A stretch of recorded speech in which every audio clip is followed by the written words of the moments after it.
The experience of war is an enduring trauma for anyone, but it's especially hard on children. Death and displacement, doubt and fear acutely damage children's psyches and their ability to cope. But trusted friends are now aiding Ukraine's children. The Sesame Workshop, which has produced the iconic children's program for decades, is being used in Ukraine to help children experiencing what none should ever have to withstand. Special correspondent Jane Ferguson reports for our Arts and Culture series, Canvas. Educating children at times of war demands much of teachers. These Ukrainian children are some of the first to access videos created by the Workshop of America's iconic children's program, Sesame Street. They are made especially to help children learn to cope with strong emotions, communicate with each other, and escape the constant pressures of war, all in the Ukrainian language. Children are surrounded by constant information about the war, destruction, killing, and death, and it affects them. They become more anxious. My clinic works also with children with special needs, and it affects them especially. They become even more emotionally unstable. Tatiana Sorokupud runs a small school near Kyiv. As the war grinds on outside, she and her staff fight to help little minds grow, despite the undeniable stresses they must endure. The videos Sesame Street provides for us are very interactive, and this is very good because children are interested and pay attention.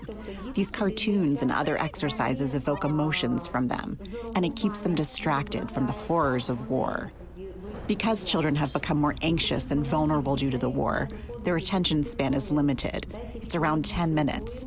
We have to change the activities for children to keep them interested, to keep them occupied. This is why having games for them is helpful. War impacts children differently from adults. As we're hearing from research and from early childhood development experts, it is affecting the child's brain development. The prolonged stress or exposure to trauma can delay development, can delay their health and well-being, mental well-being. Este Baranashvili is the director of Sesame Workshop and oversees the creation of content that is most helpful to children of war. So far, 500,000 Ukrainian children have watched this content since the project's launch in March, according to her. Content development happens with experts in the field. I'm a producer, but it's the education team, it's our early childhood development experts, it's our cultural advisors, our linguistic advisors to really guide us to understand what is it that kids really need. Well, how do you address the needs of children as they're experiencing war, as they're being picked up in the middle of the night and off to another country or another city, and at the same time understanding that they're still learning, they are still children. They need those playful, fun, cheerful moments in their lives. And how do we also create content for the parents to talk to their children? Some of the answers to these questions come from experience. Sesame Street first launched an Arabic language service catering to the unique needs of millions of displaced Syrian children in 2018. From outreach programs in camps to YouTube content and videos for use in classrooms, that content focused not just on learning traditional school subjects, but also how to cope with overwhelming emotions and how to communicate them to others. Over 5 million Syrian children accessed those videos, and the program was expanded to include Arab characters. In Ukraine, Sesame Workshop has also developed online content for families, profiling children living through the war, like 11-year-old Dennis, who chose to talk about his passion for dance. We caught up with Dennis via Zoom at his grandfather's house on the south coast of Ukraine. Like so many Ukrainian children, just getting an education is a challenge. Schools have been repeatedly closed due to the dangers. When there were attacks on Kyiv, I had to learn online at home. After that, we tried to go back to school for 2 weeks, and then home for 2 weeks. But later, there were blackouts, and no electricity, so we had some difficulty with the internet and learning, but I was still able to keep up somehow and ended the school year with good grades.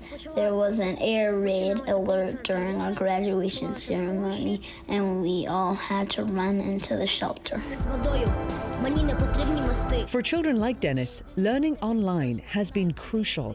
Sesame Street's Ukrainian videos are available on YouTube as well as the Sesame Street website.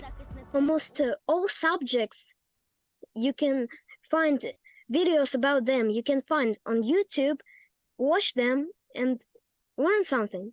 Learning online has become an opportunity for Ukrainian children not to let the war hold back their educations. Having access to the internet and materials and videos helps parents keep their minds engaged. My favorite lesson is English. Really, yes, it's English. I actually learned most of English not from lessons, but from YouTube videos. Really? I watch a big lot of YouTube videos in English. Almost all the time I watch videos about computers because this is my hobby. I have tons of memory cards so I can experiment with different Windows versions. And is that something you want to do when you grow up? Yeah, I want to become an IT specialist. Fantastic. It sounds like you're already on your way. Yeah. Well, I already could code some little programs for Windows. that's really impressive, Dennis. That's amazing. Do you learn coding? Does YouTube help with that? Definitely. Dennis is not alone.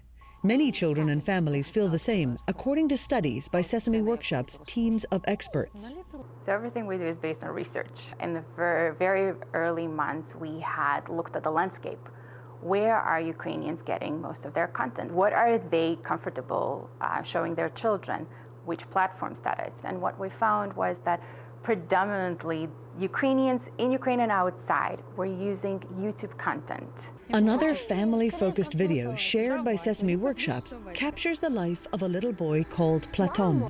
His mother moved with him to the Carpathian mountain region in Ukraine's southwest, far from the front line of fighting. Their video explores life in this unique rural setting, says Platon's mother, Antonina. The main goal of the videos is to show that Ukraine is very big and diverse and rich in traditions, and that the influence of these different cultures cannot be underestimated. The Carpathian Mountains region alone has 3 distinct cultural identities. Even though they are far away from the front lines, the children are separated from their fathers, helping with the war effort, and risk being constantly bombarded by news from the fighting. The first rule is for parents to take care of themselves and their own emotional health, because only when they have strength and resources can they take care of children. I also don't think children should know certain things about the war. For example, how many people have been killed, how many have been injured. They should just know the general information, that our country has been invaded, that our soldiers are defending our country, often at the cost of their lives. Sesame Workshops are now developing more content for parents, where experts help them know what to do when children are afraid and how to cope themselves with the pressures of parenting during conflict. The videos are also now being broadcast in partnership with Ukraine's largest children's TV channel. Plans for them to move on to satellite channels are underway. It's a rare blessing for children of war to so widely have access to the internet and TV, and an opportunity to mitigate just some of war's hardships and lessen its hold over their lives. For the PBS NewsHour, I'm Jane Ferguson.